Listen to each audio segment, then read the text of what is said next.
আচ্ছা আমাদের বাড়িতে যে ভাইরা আছে যারা করে দিতে হবে একটু করতে হবে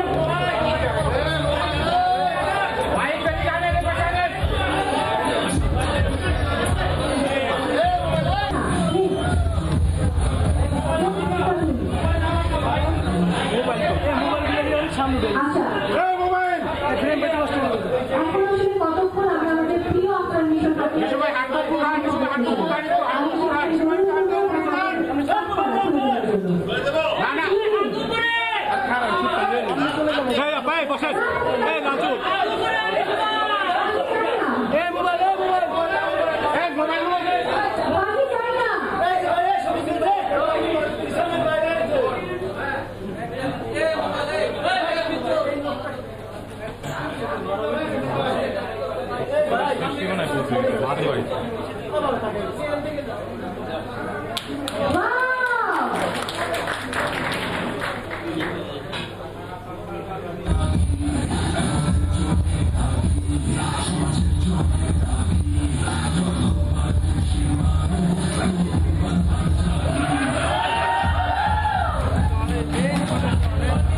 ভিশনের ফুলঝুরি মেগা অফারে ফ্রি কিনলেই পাচ্ছেন 16 পিসের আকর্ষণীয় গিফট বক্স একদম ফ্রি।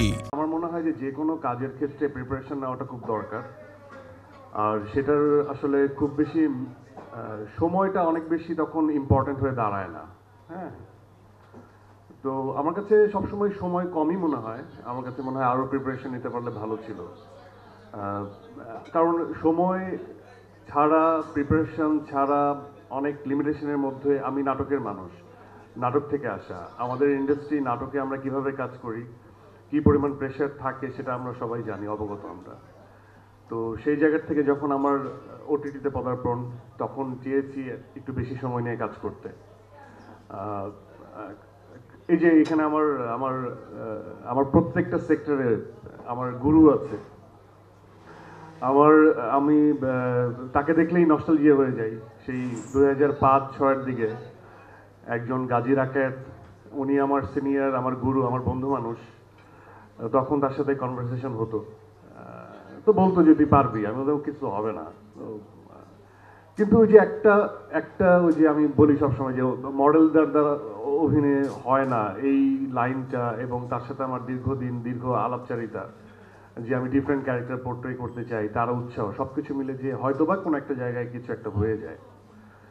তো নাটকে আমাদের লিমিটেশন ছিল, তো সিনেমার জায়গায় আমার কাছে মনে হয় যে প্রত্যেকটাই আমরা যারা যেখান থেকেই আসি না কেন, কত কোয়ান্টিটিতে আসলে মন স্থির না করে কোয়ালিটির দিকে একটু খেয়াল রাখাটা আমাদের সবারই জরুরি। আর লাইফে সবসময় অস্থির হওয়া চলে না, কিছু কিছু জায়গায় স্থিরতা নিয়ে আসা উচিত। আমার কাছে মনে হয় যার প্রসার যত হয়, যার যত উপরের দিকে উঠতে থাকে, তার দায়িত্ববোধের জায়গাটা অনেক বেশি দৃঢ় হওয়া উচিত এবং সময় নিয়ে কাজ করা উচিত।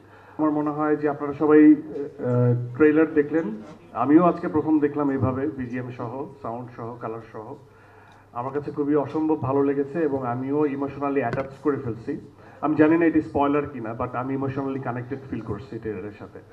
সো থ্যাঙ্কস টু মাই পর্দার পিছনের টিম, যারা তাদের শ্রম দিয়ে এই প্রমোশনাল ট্রেলারটা আপনাদের সামনে উপস্থাপনা করছে। আমার মনে হয় অনেক কথা বলে ফেলছি, এখন রোজায় ধরছে।